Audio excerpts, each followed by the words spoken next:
Okay, good morning, good afternoon, good evening, wherever you are in the world. Tonight we've got a fantastic guest, a really interesting, fascinating guest who I met at the NLP conference in London.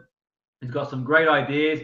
He's a Neuro-Semantic NLP Trainer, the founder of Perception Academy. He's got some really great innovative ideas. And he's going to tell us a bit what he does and how he helps people to get the best out of themselves. So, Jason, welcome to the show. Good to have you on board. Awesome. Nice to be here, Jimmy. Fantastic. So for people who haven't heard of Neuro-Semantic NLP out there, or NLP in general, how would you define what you do? What's Neuro-Semantic NLP training? Awesome. Nice to be here, Jimmy. I'm getting an echo there, Jimmy, just to let you know. Yeah. Well, anyways, NLP and Neuro-Semantic NLP is basically a model about how we input information and how the information that we hold in our mind influences our behavior, our emotions, and our habits, our patterns. And so it's a really amazing technology for being able to, well, to do a couple of things. One, all communication is basically a transfer of information, so it allows us to communicate more effectively. In understanding how subjective experience works and how the stuff basically in between our behaviors, the stuff that goes on in between stimulus and response, and understanding that, we're able to gain much more control over ourselves. We're able to coach other people more effectively to get control over themselves. And we're able to model people who do things really well, so that when we can figure out how an expert or a genius or someone who's very masterful at something, what's going on behind the scenes in their mind, then we're able to replicate that in ourselves and also train other people to do the same thing. Yeah, that's fantastic, really interesting stuff. And I must apologize to any viewers. We had a bit of an echo. I've rectified the technical issue in modern technology, so we're all good now. So yeah, my apologies for any echo for anyone, and we've rectified that technical glitch. So it's really fascinating what you do, and I find it fascinating how some people can change, some people succeed, some people succeed in the eyes of society, some people struggle in the eyes of society, some people have got adaptive behaviors, some people struggle with maladaptive behaviors. How likely, Jason, is it for people to change? Can people, let's say people are stuck in, let's use the word rut, for example, where they can't seem to see the wood for the trees, things aren't going well. I admit there's been times in my life where I've been up against it, and up against the eight ball, so to speak, and NLP has been, really pivotal to help me smash through the glass ceiling, so to speak. But in your thoughts about people changing, can they change behavior? Yeah. I mean, there are questions in psychology that, suggest that people, now neuroscience has been a game changer, but some people suggest that the formative years, the imprint phase, is pretty much going to be the biggest influence in behavior. Can people make that change? If so, how can I make the change? 100%. I'm living proof, and like you said, people can't not change. Change is the only constant. Everybody is always changing, and sometimes when we get, for example, like you said, someone gets stuck in a rut, they're not necessarily they're projecting this sameness onto the rut. Right? It's a perception that things are the same, but actually who you are now is not the same person you were 5 minutes ago, 5 years ago, or 10 years ago. And so I think it's not about necessarily can people change. People always do change. And even like you said, through this imprint phase, right, there are people who have these massive, significant emotional events in their lives, positive and negative. And those events change people for the better and for the worse, either way. But there are people who have been born in a context, born with certain patterns and grew up that way. And due to some sort of an experience that they've had in their life, come out the other side completely different. And so with NLP and neurosemantics, basically what we do is we look at that process. How do these things occur in their naturally forming environments? How is it that somebody has an experience that transforms their life? And we can replicate those experiences in people consciously, rather than just leaving it up to fate to provide us with some sort of an experience like that. Yeah, and that's interesting. So from a neurosemantic point of view, NLP point of view, how much is behavior influenced by genetic? Do we inherit behavior? What's the theory or philosophy around genetic? Yeah, well, there's obviously, no one can say anything 100% for sure. The way that I look at that, my beliefs around that, I would say that as human beings, I would say we're 80% learned, 20% genetic. And let me kind of back that up with a story, let's say. So if you have a squirrel out in the forest or some sort of a wild animal and it's going around, it survives off of these automated programs. Basically, they're like 95% genetic. The flip side. So they've got these instincts that are programmed into them, and they know what to eat, what not to eat, what to go near, what to not go near, because they get basically selected out. If they do something wrong, they don't reproduce, and so they're almost completely genetically programmed. And I leave a little bit of a gap, obviously, because of evolution. But as human beings, you could give a baby you could put a baby in a room with a snake, and the baby would go right up and grab the snake. You could put a piece of glass on the floor, and it'll go and suck on a piece of glass. You can have two twins, let's say, who grow up, one in China and one in the US, and they have completely different behavior patterns. They speak different languages. They think using different patterns. They have completely different values, beliefs. And so, as human beings, we don't have these strong instincts like animals do. I would say like 80%, if not even more than that, is learned behavior. And you can see that by the studies of twins, for example, who are brought up in different cultures and are completely different. Different people even speak completely different languages. And if you speak a different language, of course, your thinking and your thinking patterns are going to be totally different. Yeah, that's really interesting stuff. And then you've got the element of the psychological element, the sociological element, where if you're brought up into a world where, I suppose, I'm not one to imply that we make the best of the circumstances we're in. I think that sometimes there's no perfect scenario. So, but all things said and done, if we're brought into a world that's loving and nurturing, and it's not going to, I'm not suggesting if we're born into a loving world, a nurturing world, we're going to turn out and do wonderful things and be adapting our behavior. But I suppose we've probably got a better chance than if we're born into a world. That said, there are people, Jason, who are born into worlds where they suffer in the eyes of the world, in the sense that they're born in a non-loving environment. They draw the short straw into the people around them, and they do learn from that. I know people who I've worked with over many years, and they wouldn't be the person they are now if it wasn't for not having the loving mum, or if they had the loving mum or the loving dad that they wanted to have, they may not have become the person, like you mentioned before. Certain events in their life shape us, but they've used it in a positive way. So they didn't have the ideological mum and dad, but they decided they're going to be the ideological mum and dad to their children, and so on and so forth. But ultimately, all things said and done, if we're going to look at things from a holistic point of view, to stand the best chance in this world, one would think that being born in an environment where you've got the basic needs and love and support and all that sort of stuff is going to be quite useful moving forward. But let's say people out there who, I wouldn't say they've drawn a short straw, but things haven't been the way we perceive the ideological family to be. Can they at some point draw an underline? Can anyone draw an underline like some people do and say, you know what, enough is enough. What happened in the past happened. I'm going to move forward. What are your thoughts on people? Because some people do, don't they? And many people don't either.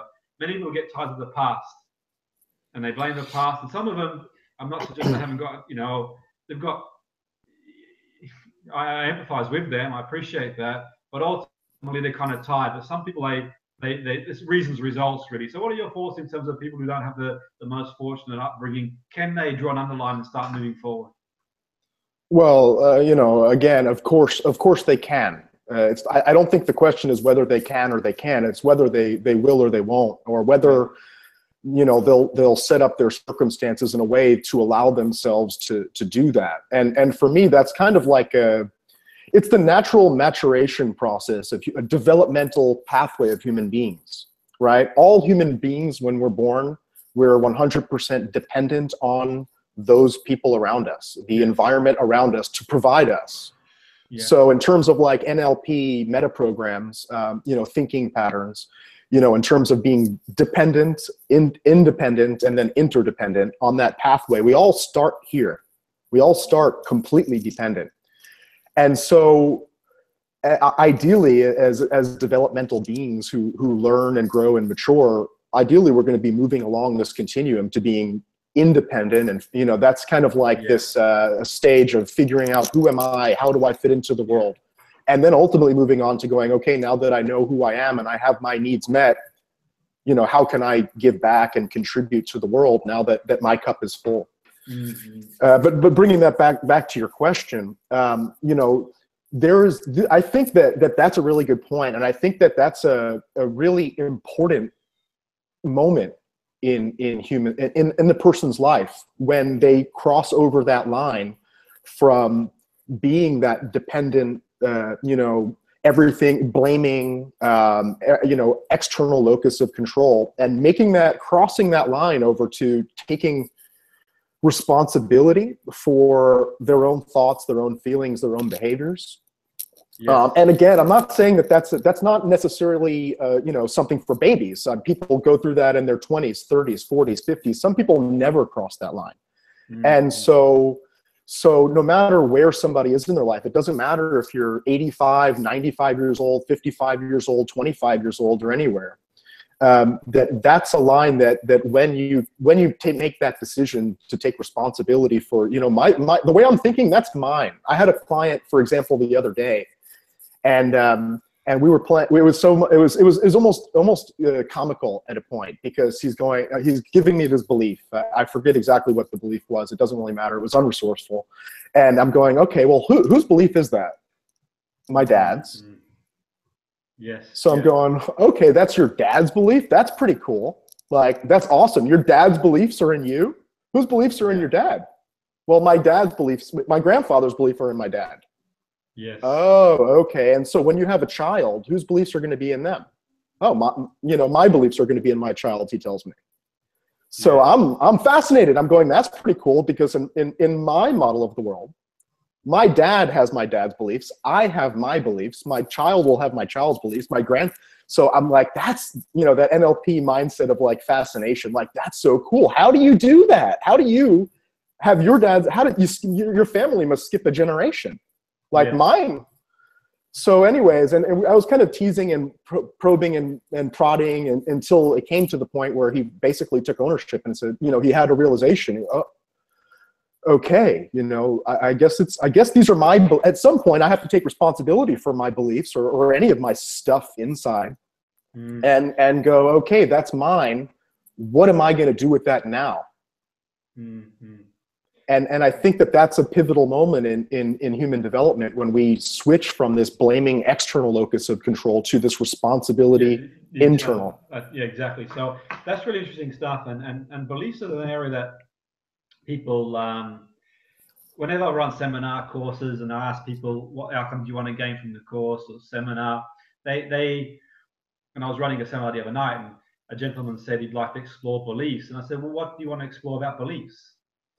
Beliefs, there's no real, in my view, in my opinion, there's no real black and white. There's a lot of gray areas. And for me, it's about, I want to get from A to B, Jason. I'm here, I want to get there. And I'm assessing what hurdles are in the way of getting there, or what block is there in getting there. So I've got an outcome in mind. What's my perception of achieving the outcome, whatever outcome that might be?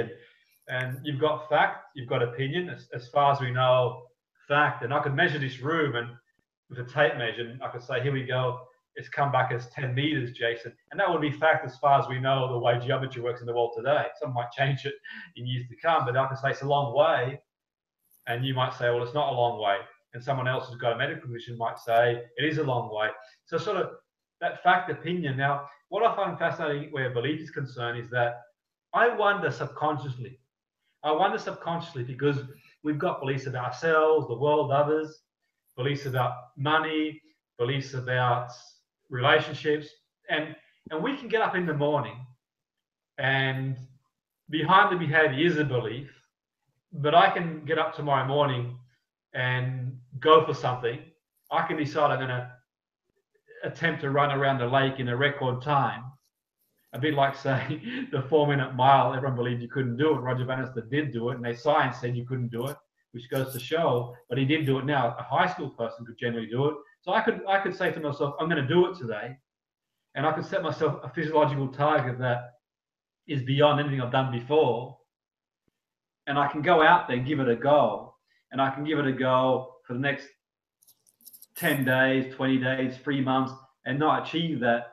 What I'm implying is that people sometimes build up the courage and the willpower consciously, but is there a fine line between subconsciously, or is things just sometimes, you know what, it's just not going to work, and sometimes people give up just when they're going to achieve it. So they might apply for that job, or they might apply or try and graduate from a course, and they might attempt something from a sports point of view, and no matter what they do, they struggle to achieve it. So at what level do you think the belief is subconscious?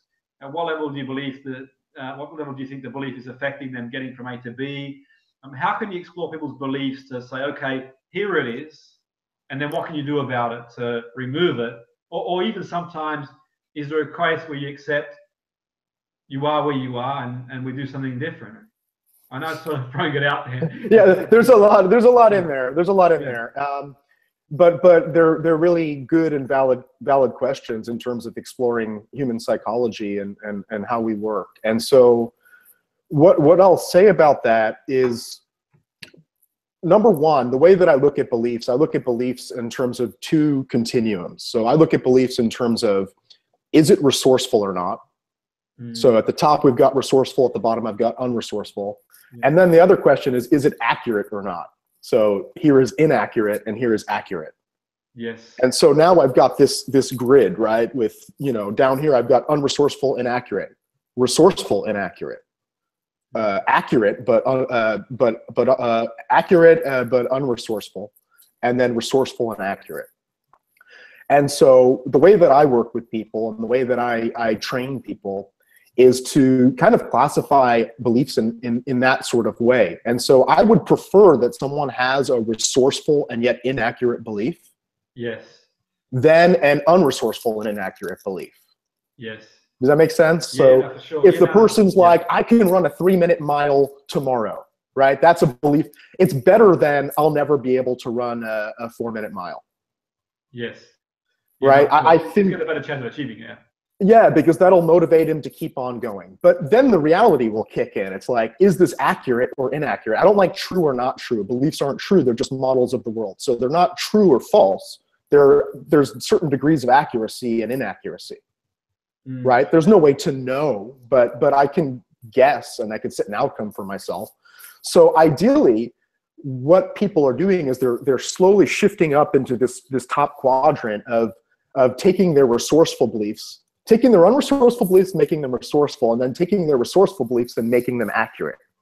And I think that this is part of this maturation process I was talking about. So one of the distinctions between the way that I do NLP, and really one of the distinctions between neurosemantics and most of traditional NLP is that my main outcome is focusing on people's self-actualization. So people moving through this maturation process and unleashing their highest potential, rather than focusing just on outcome achievement.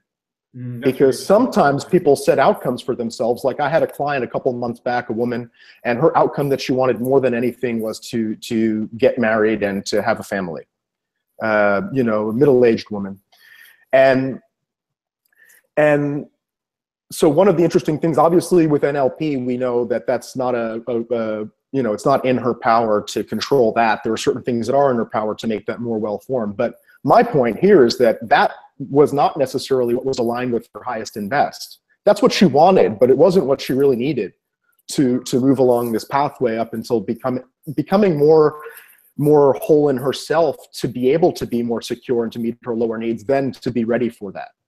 And so sometimes the presenting problem or the presenting outcome, even if we're being goal and outcome focused, sometimes even the outcome that the client wants is not really what they need. Of course, yeah. No, definitely. No, that's a really good point. Yeah. So yeah, so my point here is that, well, yeah, so I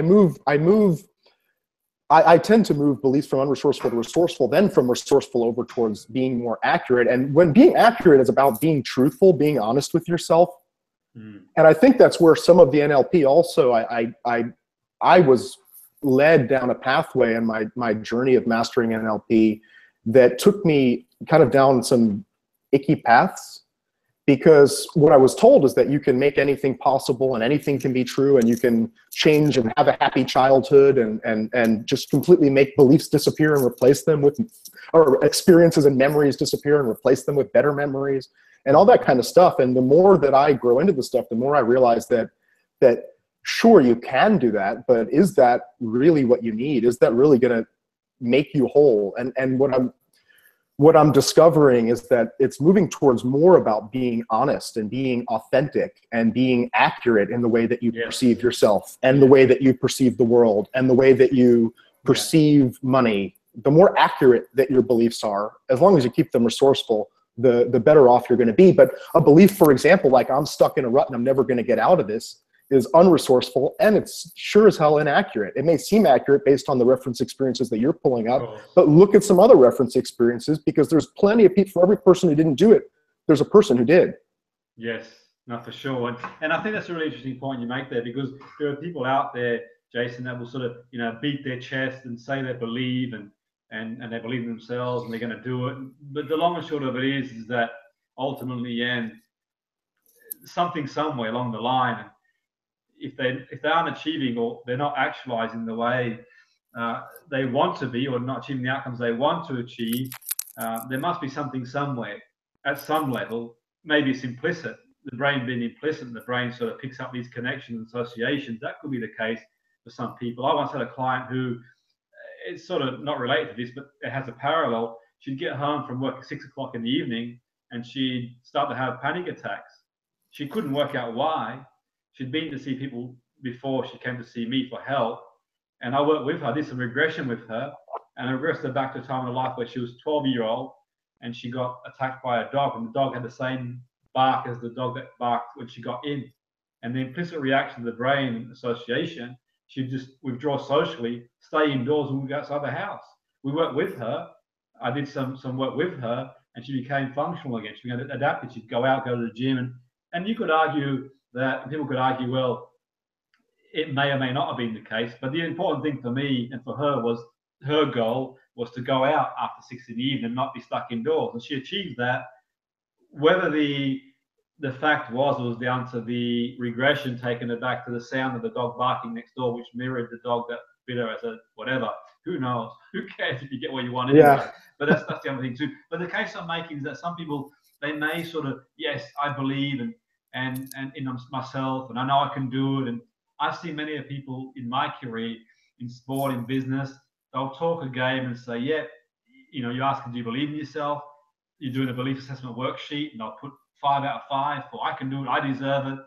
But you think somewhere at some point or something down the line, I mean, what do you look for, and how do you make the assessment, Jason, if people have got that right structure reality to actualization or to achieve their goal? What are things that you're looking for, and how do you make the assessment of the client? The client comes to you, how do you make the assessment, or how are you able to tap into what their reality is to help them move forward? So yeah, let me think about that for a moment. I'm kind of shooting off the cuff here, so I don't have any like prepared notes or anything, but well, there's a couple of things that I'm looking for that are kind of higher level patterns that I'm kind of always listening for. One of them is what I've been talking about, what we've been talking about this whole time so far. So where do they place their responsibility, right? Is it inside or is it outside?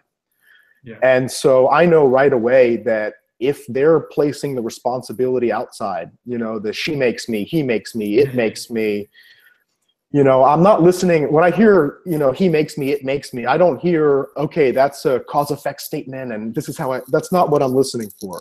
When I hear something, he makes me, she makes me, it makes me, what I hear is responsibility is on the outside. We need to give this person some personal power. Yes, yeah.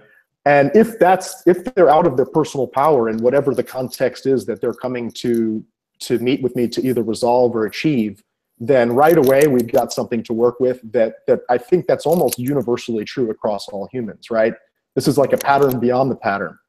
Yes. So that's one of the things that it's like, if someone's out of their power, then, you know, we can do all sorts of stuff, but that's a prerequisite for achieving outcomes or getting over past shit, excuse my language, right? Yeah.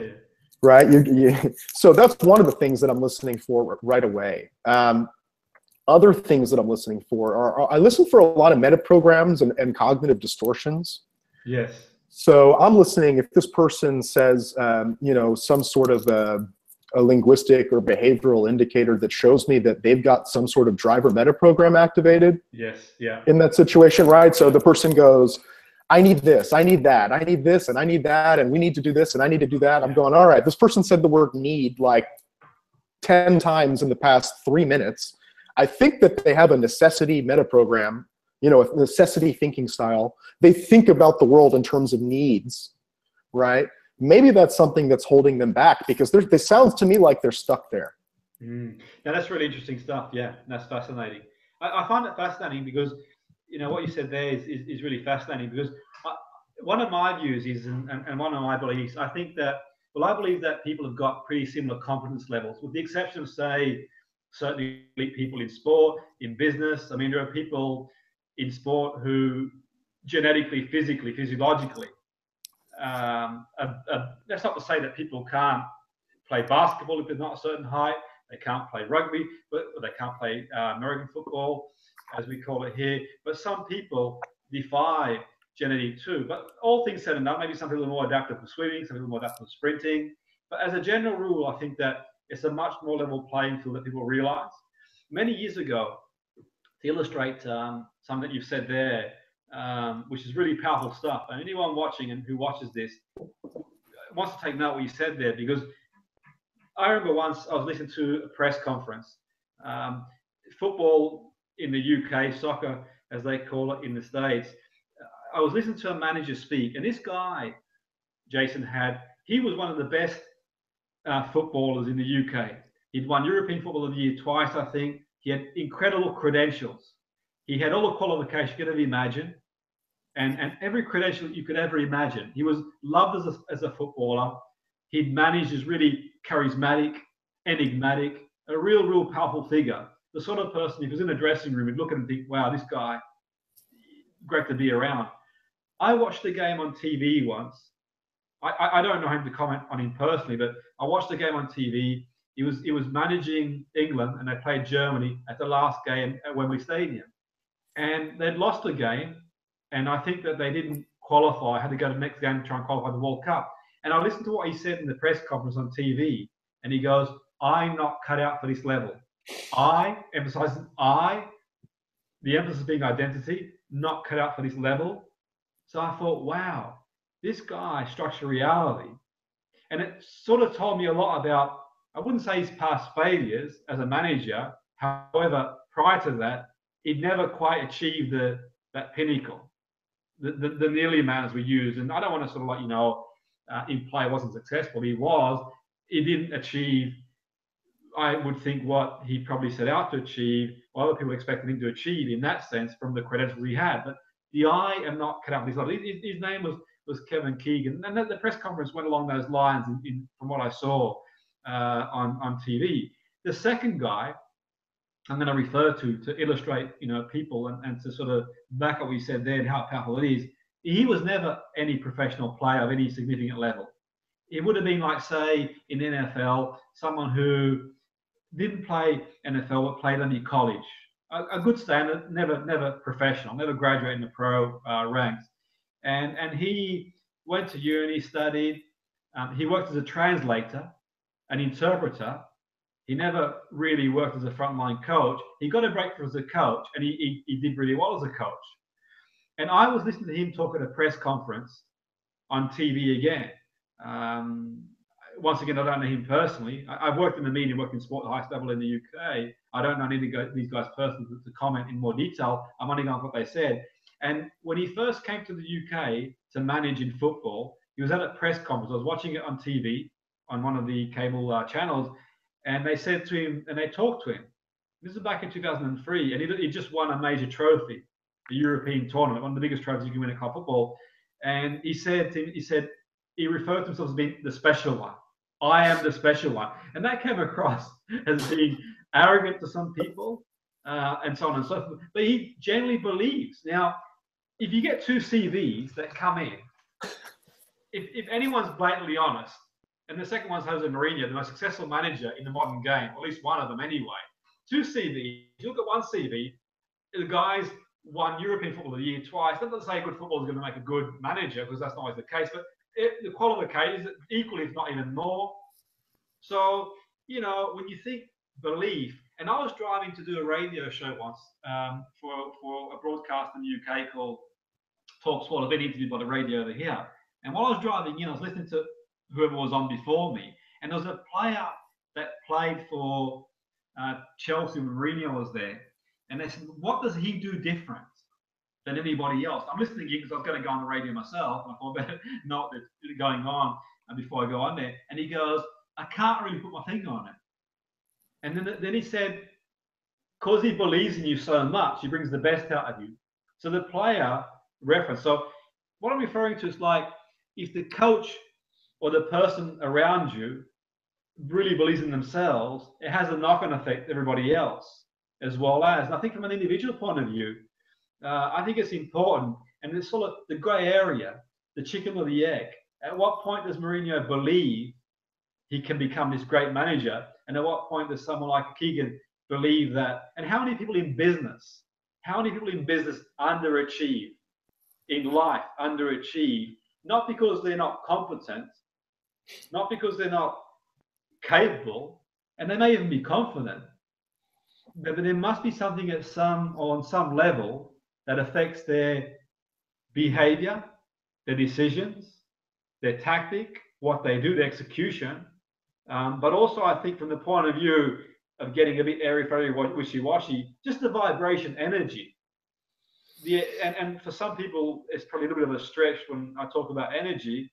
But energy, if you go into a room, there's been an argument, you kind of know there's been the argument. But in the sense that people who come to you, what I'm getting at from business point of view, is it, and the difference that you can make, is it in their structural reality? Is it in behavioral strategies? Is it all of the above? So if you give me an example of someone who comes to you, and what do they come for help for, and how does that relate in terms of some of the things I shared there, in terms of belief playing a big part, at least from these examples, between being here and just being there? Yeah, let me think about. I mean, for me, behavior is governed by belief. So whatever your belief systems are operating at, that's going to be putting the constraints on what you can do as in terms of your capabilities and in your behavior. Now, yes, we can teach people new behaviors, right? So, and that's behavioral psychology is all about that. Anchoring in NLP is almost like working with state to change behavior, new behavior generator from NLP. We can teach people new behaviors, right? So, for example, somebody is going to business school, or they're getting trained in playing football at a young age, and we teach them, okay, this is how you dribble the ball. This is how you pass the ball. And we drill in that behavior over and over and over and over and over again. This is how you shoot for this type of goal. And so we can drill in behaviors in certain people, but the beliefs are going to put constraints on what they're going to be able to do or not do, right? So if you have someone who has the belief, like, I'm not cut out for this level, and they're holding on to a belief like that, it's going to put a constraints on how they perform. What they can do, what level they strive for, how hard they work, and all, basically it all filters down. So sometimes when we change behaviors, the belief will change, right? So, and sometimes it's not even the behavior. Sometimes it's just the environment, right? Like somehow some lucky lightning strikes and the other team's best player gets knocked out and your team wins the game, and all of a sudden, I'm cut out for this, right? Yeah, exactly. Yeah. So it can work from the bottom up. It can work, well, something changes in the environment or something changes in our behavior, and that now we shift our beliefs. But until our beliefs shift, it's not going to be sustainable. Yeah. That's the point. Yeah. Yeah, because they talk about, in sport we talk about, say, goals can change games, and definitely if you score before And it's not the goal that changes the game, it's the reaction to the event. So if the team scores just before half time or after half time, or they score first or second. But that's a really good point, because I suppose in essence it's our response to the event, and the meaning we give that.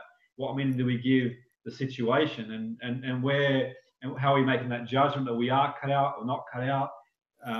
Where is that coming from? And you mentioned earlier, was quite interesting, on our journey in life to pick up these beliefs, and some aren't even ours, and who knows where they've come from and how they impact our life. And for sure, but I think for sure, and the work that you do is fantastic, because people can go to do, and I'm for motivational seminars. I go to them myself just to get the fix, so to speak, and I like that environment. But ultimately, I see people, Jason, at some of these seminars, they're there and nothing changes. They go there, they all rah rah rah, they punch the air and beat their chest, and then Monday morning it's like, and they do a lot of behavioral strategies and a lot of strategies throughout the seminar. They're useful to a point.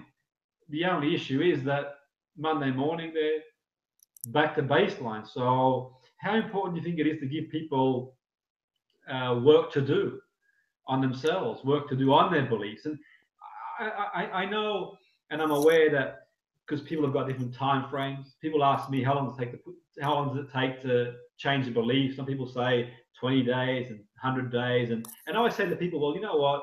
You could be in a plane, hit turbulence, and bang, you've got a belief. You could be running late for an interview one morning, and you spill coffee all over yourself, and you've got a belief about the day. So putting a time frame on things, for me, in that point of view, is like walking in the dark, so to speak. But from the point of view, like, what can they do once they've seen you? Is there stuff that they can do, that they can carry on working on, and take responsibility for themselves? And just like you go to a gym, you don't go once and you're fit, you don't eat one nutritious meal. Can you say to people, well, here you go, I've taken you so far, you've got to get on with it too now. You've got to constantly work on it. Yeah, and then that's right back to that responsibility thing, like a lot of, I always laugh when it happens sometimes, right? And I give credit to, some stuff can be installed unconsciously, right? But in terms of the first thing that the number one reason why I refer out immediately is when someone calls me and they tell me, and right away, it's a language pattern. I hear right away, they go, so can you fix me? Yeah, right. Oh, you're the NLP guy, right? You can do hypnosis, right? Can you fix me? Yeah. And there's a time and place for that, and there's people for that, and I have people for that, and I refer to people like that, right, who want to deal with stuff like that. But as soon as I hear someone is completely like, if you've got taking responsibility, they're on the on the other side of the world on that. Yeah. So to bring it back to your question, it's like, and again, it's the same thing. It's like, come to my weekend course and change your life. Take this 15-day class and become a life coach, right? And it's like, there's stuff in there, right? If I didn't do that 15-day class to become a life coach, like, I wouldn't be where I am now 7-8 years later, right? Yeah. But to come in terms of like the accuracy of the belief that you're going to go through a 15-day course and all of a sudden you're going to be coaching executives if you've never been in corporate environment in your whole life, right? You need to reality test that a little bit. Yeah, no, for sure. That's a great point. And it's like, if someone said to me, Jim, can you fly a plane to New York on Monday?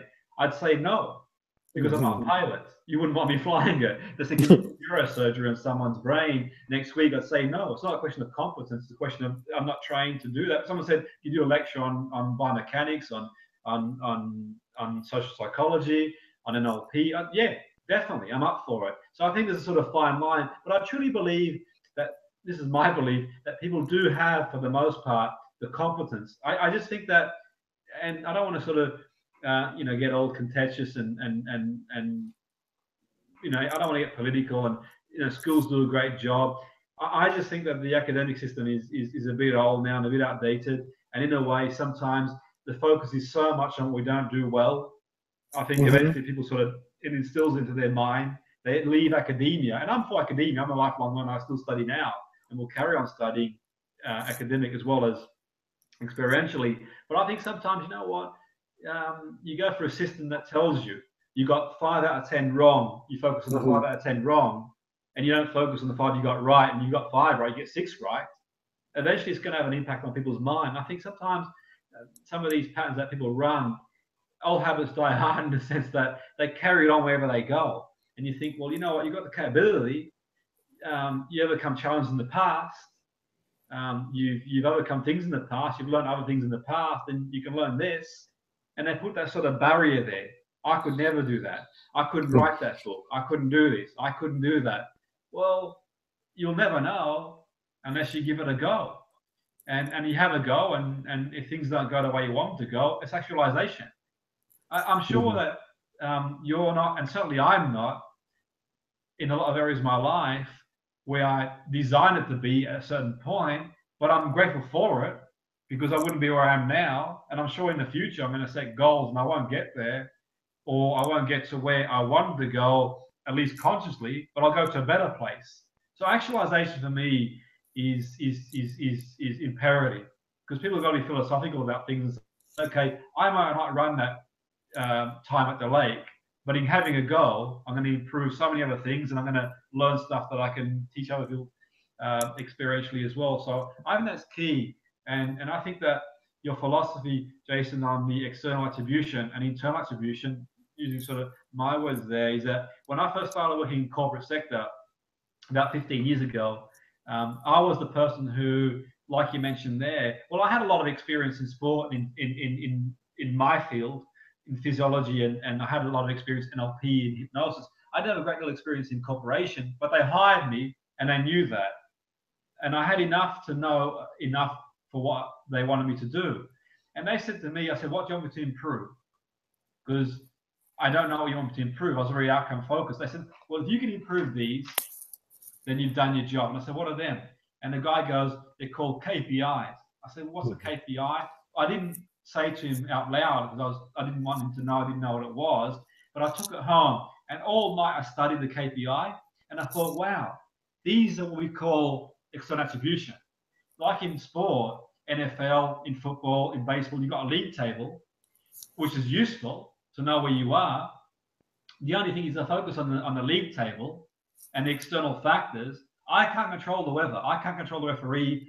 I can't control the other team. I can influence the outcome best I can. But if I'm pressurizing staff, saying you've not achieved that, and I'm undermining staff and I'm on their back all the time, salespeople, you've not achieved that, eventually we know how the mind reacts and the high levels of pressure. For me, I went back the next day and I said, I've devised a system for you. And he goes, what have you come up with? I said, let's put these to one side. And let's make the assumption you've got the product, because you know your product better than me. You're the CEO. You guys know the market. I'm going to focus on what I do. And what I'm going to do is create the HPI. The HPI being the Human Performance Indicator. It's just a term I come up with for internal attribution. I said on a scale of 1 to 10, if the staff are motivated, enthusiastic, grateful for their customers, scale 1 to 10, about 8 out of 10. I won't be idealistic and say 10, let's say 8. If they come into work every day and we can quantify that in a certain way, these will look after themselves. Because at the moment, your staff are at minus 10. They're getting up, they're just, you know, like the teacher who says the students aren't motivated and they're coming in, come on, class. They just weren't there. And we raised the game and raised the bar. We did loads of strategies, experiential work with them, and quantified it best we could, because it's not easy to quantify state. But we looked at it and used things like you mentioned before, meta program, and used filters and used various ways to sort of quantify best we could. And within 6-7 weeks, we smashed every record. And they're like, wow. And that was, and that relates to what you're saying there about the external factors, and at least the way I interpret it, the internal factors, where we can focus a lot on what's out here.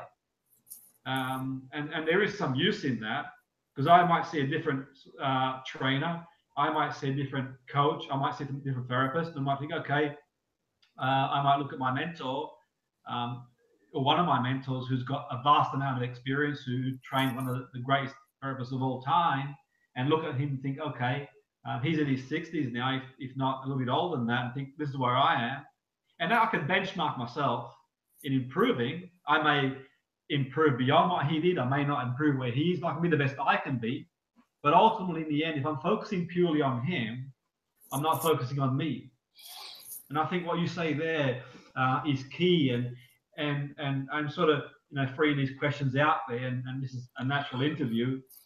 There's nothing rehearsed about the interview, and it's a natural interview, and I think that's a great thing about it.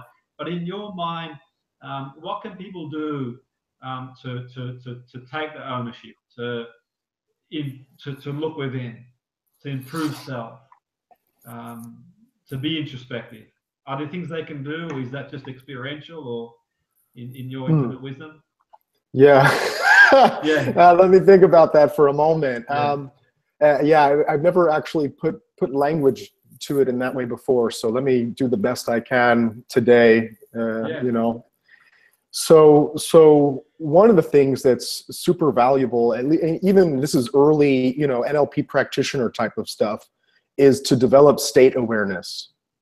Right? So most of the time people have a behavioral awareness. They can see, oh, that person made that look at me, or environment awareness, right? But shifting from outside awareness to inside awareness, what state am I in right now? What state is he in right now? What state is she in right now? What's the energy state of that group of people?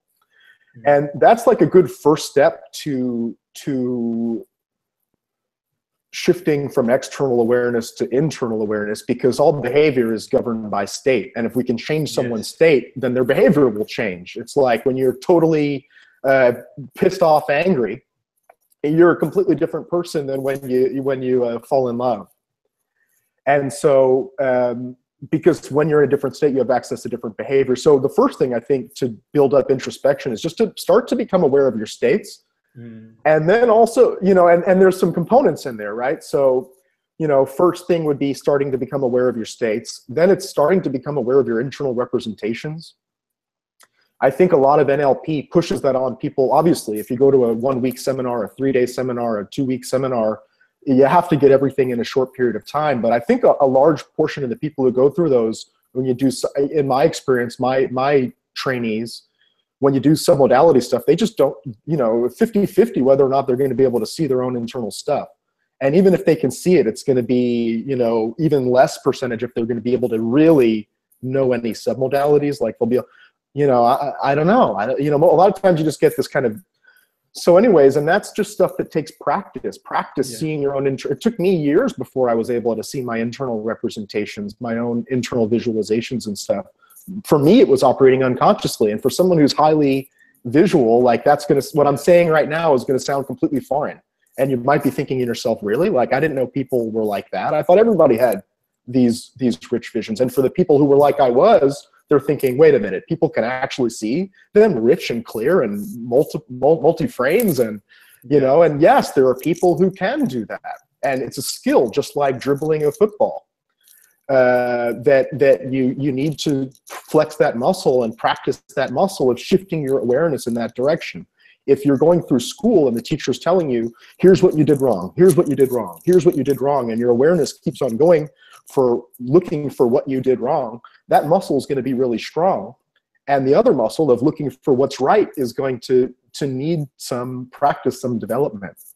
So starting to strengthening that muscle of being aware of what state you're in. Yeah. Whenever you remember, you just go, hey, what state am I in right now? Set a timer on your phone every 30 minutes to just beep off a reminder every 30 minutes for a day or 2 or 3 to just go, okay, what state am I in? What are my internal representations? What are my self-dialogues right now? And just start bringing your awareness to that stuff. And with time, you'll gain the strong muscle of having a meta-level awareness of, well, what's going on inside of me right now? Because until you're aware of it, you're not going to be able to change it. It's going to be automatic. The whole point of unconscious versus conscious is unconscious means you're not aware of it. So NLP is about moving from unconscious competence to conscious competence. You're aware that you're doing it, or conscious incompetence. You're aware that you're doing it, but you can't change it. To, okay, once you're aware of it, now we can start to work with it, change it, and then we can put it back at the unconscious when it's working better. But really just self-awareness, internal awareness. What are you saying to yourself? What are you picturing in your mind? And what state are you in? Yeah, no, definitely that's a really important point for me. state and awareness. And I think that people, Jason, for the most part, are in a trance, just a day-to-day trance, and they most thoughts are okay. They're harmless. The 60,000 thoughts they estimate that we have every day. And we have the same ones we had yesterday, today, and tomorrow is a good chance, unless we consciously start becoming aware. I have a saying that 60,000 thoughts, so they estimate anyway, I'm not counting them, but let's say the estimate is give or take 60,000 thoughts a day. So we have the same ones today and probably have the same ones tomorrow, unless we do something about them. They're generally just re-offenders. Unless we're sort of stopping them and thinking, okay, and being software. And you're right, that actualization could take years. Because I know people at the moment, and I really enjoy the process, and I really buy into things like mindfulness, and I do it myself. But there are people that, like all things, it's made its way in the world today, and if they sit there for 5 minutes and they can't switch off, this doesn't work. What's wrong with me? And blah, blah, blah. And I'm like, well, I had this conversation recently with someone on a course, and they were saying, well, I can't seem to switch off. And I said, well, I normalized it. I said, well, actually, some of the principles of mindfulness are about thousands of years old. Back then, it was more tribal. Back then, you probably could sit outside and be mindful. Now, you get up in the morning, the alarm goes, you've got to be into work at a certain time, you've got to pay a bill, you've got to do this, you've got to do that. It's probably a bit more idealistic to be Zen-like and just sit there, and it's incorporation. It's about adapting it in an ideal, maybe not a realistic way, but idealistic way. So what I do is I do what you said there. The way I do some of my mindfulness stuff is just by creating experiences. I walk around the lake, I play sport, I just go in the zone of absorption, doing things I love doing, do music. But what I also do too is to influence my state, is look for positive things, what I see positive anyway. Because people try to influence their state by they get up on Monday morning after they had 8 hours sleep and a nice weekend, they have 10 cups of coffee before 12 o'clock to change their state. If you need 12 cups of coffee to change your state by 12 o'clock on Monday and you slept for 8 hours, there's something seriously going wrong. And that's how they try and change their state. And they work for the weekend and get completely smashed on alcohol to change their state and the interruption for the week. So you can make lifestyle change and be more aware. And some things I do personally during the week, I sort of schedule, if I'm doing training, every 90 minutes or so, I'll stop and have 5 minutes to myself. And I've got like this gadget, I'm not going to advertise, there's a little gadget on the phone, and I'm aware of my heart and my breathing. And I get back into coherence, and people say, what are you doing? And I said, I need time for myself now. I can ask you a question, you can ask it at the appropriate time. I need time for me. I breathe deeper, and I get myself back into coherence so I can give them everything I've got in the next session. When I'm working in the office or working from home or clients, after I've seen every client, I'll take 5 minutes to breathe deeper through the abdominal and just bring my heart rate into rhythm again before I see another client. If I'm doing some work, I'll break things down to 45-minute bursts or assignments or study, whatever. But I'll make sure I factor that in to be aware of my state. But I'll also schedule my week, Jason, in a way where I'll answer certain emails at a certain time, certain calls at a certain time. It's not always practical, yet state is imperative. And every top coach and trainer, therapist will talk in their own way about state. And if people watch this and take nothing else away, and they'll take a lot away from this state and how crucial it is, they have the potential to go a long way. If you become aware of your state and you can affect that, the potential is anything really. Because, and people say, academia is important, don't get me wrong, it's crucial. But I always use the analogy, if you're going to go into surgery and the surgeon has had an argument with their wife or husband the night before, you'd want to be in a good state that morning or during. And for me, state, emotional awareness, intelligence, you can't practice enough. Yeah, the other thing with that is if you have somebody who's going into surgery, or your wife, yourself, you don't want the surgeon who's read the most books about surgery. You want the surgeon who's practiced, it's like you want the surgeon who's practiced for 40 years, not who's studied in school for 10 years and just got out, or 40 years. Precisely. And that's the same thing, practice, getting out there, taking action, experimenting, experiencing, taking feedback and improving.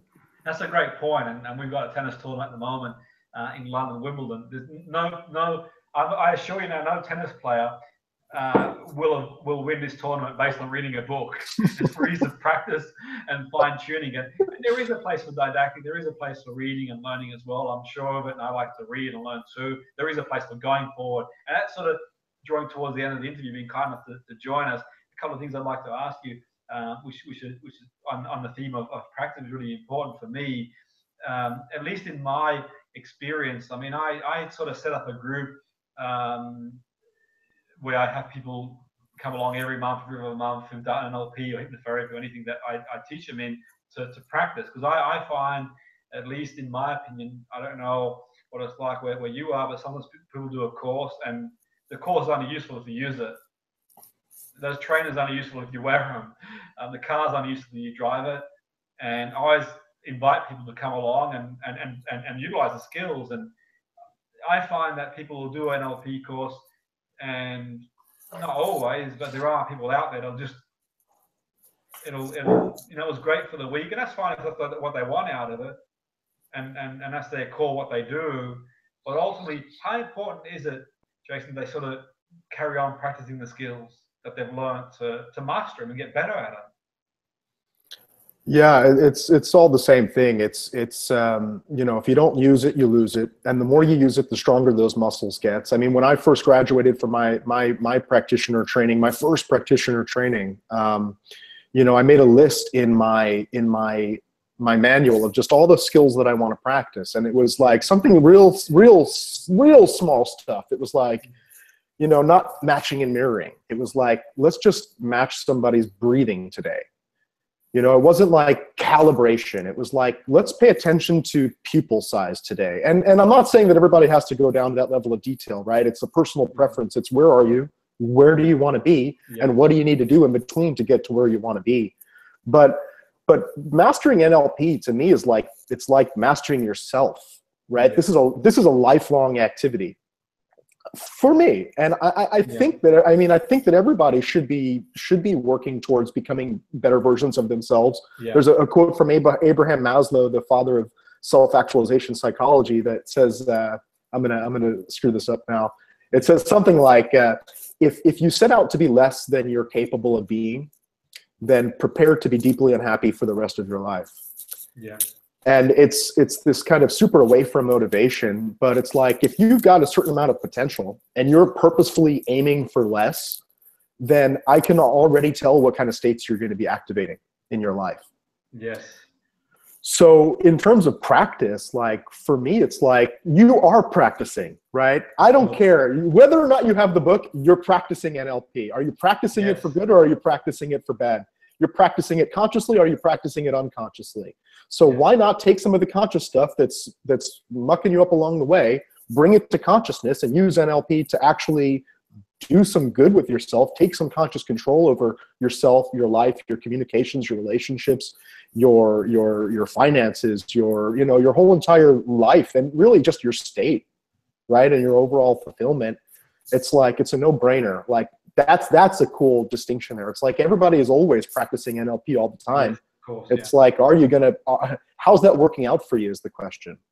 And in the areas where it's not, then I suggest that you practice some of the skills that you have, because you know, it's NLP is experiential knowledge. And if you're just reading it from a book, or someone's talking to you about it, you know, someone tells you that matching and mirroring creates rapport, right? It's like, cool, that's a belief. Is it accurate? I don't know. Let me try that out. And you're going to find the times where that works, and you're going to find the times where that just blows up in your face, and you go, wow, there's certain contexts where that belief is just, it couldn't be more wrong in certain contexts.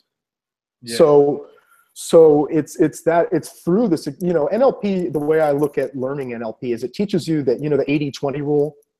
It teaches you the 20% of the stuff that will give you 80% of the results.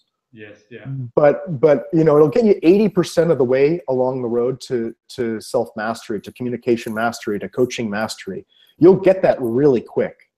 But the difference that makes a difference isn't in that 80%. You know, well, a lot of it is, but that last 20% is the difference between the guy who is the college football player who made it pretty far and he did really well and there's no complaints there, right? Like there's nothing wrong with that. But that last 20% is the difference between him and the person who goes all the way. No, for sure. And no, exactly. It's, you know, my exact sentiments where I think that like all things and people get what they need out of it. If they come along for a week and do a course or 2 weeks or however long they come along, they get what they want out of it. Then it's their call. And I think for me, what I would say to people who are on their journey, not just NLP, any modality, in that sense where you just widen the radar. Because people can look at Jason and see the work that you do and how long it's taking you to get there and think, okay, they want to be there tomorrow. You didn't get there tomorrow. It takes years of experiences and utilization. People will see me doing a course or a session. They'll say, well, I want to get where you are. Well, experiences have taken me here, but I've widened the radar. When I first started, the radar was here. The radar here, the radar here, the radar here. But there's people out there who have been doing it for longer than I have. The radar's out here. I might not get there. I might get further than where they are. So for me, it's encouraging people to widen the radar and not necessarily push themselves too far in the comfort zone, just extend it. Because when I first started learning NLP, I learned it through a coach who was coaching me as a sports person. And little I realized, as a 17, 18-year-old, having this master of a coach with a background in psychology, a background in hypnosis, background in NLP, and then I decided to go to a seminar by Tony Robbins, and I went up to a number of courses and started. So I was quite fortunate. But the irony was, when I reflect back in my teachings of not just NLP, but some of the modalities I've learned along the way, it's been through those experiences where I've taken the skill and used it to improve myself as a sports person, as a business person, as a human being. And then I can relate that back to people, and it's sort of experiential learning where, like you said, sometimes it just blows up in your face. It doesn't go the way you want it to work. And I tell people during courses that you might set an anchor for someone. You might work on anchoring, you might work on visualization, rehearsal, and you're doing a visualization with people, and the person says, I can't visualize. Well, what do you do then? Well, how do you know what your friend looks like? Can you visualize an apple? And they don't have to see a 3D film. They can work on the basis of what they can, but you learn as you go along. And some people could be dismissive of they don't know a great deal about that. And I don't sort of get involved in debates and tittle tattle, and some people buy in, some people don't buy in. In my studies, Jason, in psychology at uni, people would make references to NLP and the empirical side of it, and I never got drawn into it. People know my position on empirical evidence. That's, you know, for debate anyway, another story for another day. But ultimately, for me, there's that sort of realization that if I achieve actualization, if I achieve the outcome, then I'm not going to get too hung up about these debates that, you know. Yeah. But it shouldn't have worked, Jimmy. It shouldn't have worked. You shouldn't have achieved that outcome. It's not. And things change. But I think neuroscience is great. I think it's going to be a game changer. I think technology, we can embrace that. It's going to bring this on a long way. And I think it already is doing that. I think that NLP is very young as well in the broad scheme of things. Psychology is young in the sense that in the world we live in, philosophy has been around for a long time, and we can learn a lot about philosophy as well. And NLP, in my view, has philosophy. There is philosophy around it, just like CBT, just like other modalities, if you want to call them that. And I think that, you know, you can integrate whatever works for you as an individual, just putting the client first, the patient first, the person you're working with first, and you can take a bit here and a bit there. And that's the beauty about NLP. And what I love about NLP, ultimately in the end, you're looking at what works. So modeling excellence for me has been about modeling people, modeling systems, modeling other modalities. And I use the modeling process in NLP to model coaches, therapists, athletes, business people, other modalities, elements of psychology, elements of making my own mind up, where I go out there and decide, you know what, I want to find something that I want to understand, and I'll use that framework to learn from it. And in a way, it's not rocket science, but you think, well, if I want to improve myself, let me find someone who is where I want to be, the results that I want to get. I'm going to run a marathon. I may as well ask someone who's run 20 marathons successfully than someone who's got no inclination of running one, or sat behind there. So that's really fascinating stuff. And we sort of time's got the best of us, and it's been really fascinating speaking to you. I'm sure people really enjoyed it too. If anyone wants to get in touch with you, Jason, what's the best way to contact you? Have you got web or email or call, or what's the best way? Yeah, best way to check me out. If you want to contact me directly, you can find my contact information on my website. I love engaging with people. I encourage people to communicate with me. I'm not, I'm very, very engaged with my audience and people who are interested in going further with NLP.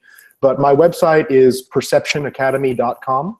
Yeah. So perceptionacademy.com, you can go there. I have a lot of like totally free resources, and you can go there. And if you want to contact me, you can find your way, I'm sure, if you're on this call. Yeah, no, definitely. I would recommend, people, you offer some great resources, and I'll flick through some of the resources you offer, and it's fantastic stuff. It's, really educational for people to tune in, and it's kind of you to share and give. Really giving. I think that's a big part of it. So for sure, anyone. The way I think about that, just to say, is that look, on my NLP journey, it took me 10 years to get to where I am now, and my goal is to help people to get basically 5 years worth in one, combine 5 years of. It's like all the information is nice, but NLP is experiential. So why not give out all the information for free? And then if you want to go further, go get some experiences with people. So that's why I I'm pretty free with my knowledge. Yeah, no, definitely. I agree. I think that putting it out to the universe and people will make their way, and certainly it's people can always improve and even experience NLP people. We can always learn, and I've learned this evening, and there's things I'll take away, and we're always learning. And one of the things I have in my mind, no matter whoever I come across, I'm always looking for something to learn off that person. And people who've got experience who are out there doing it.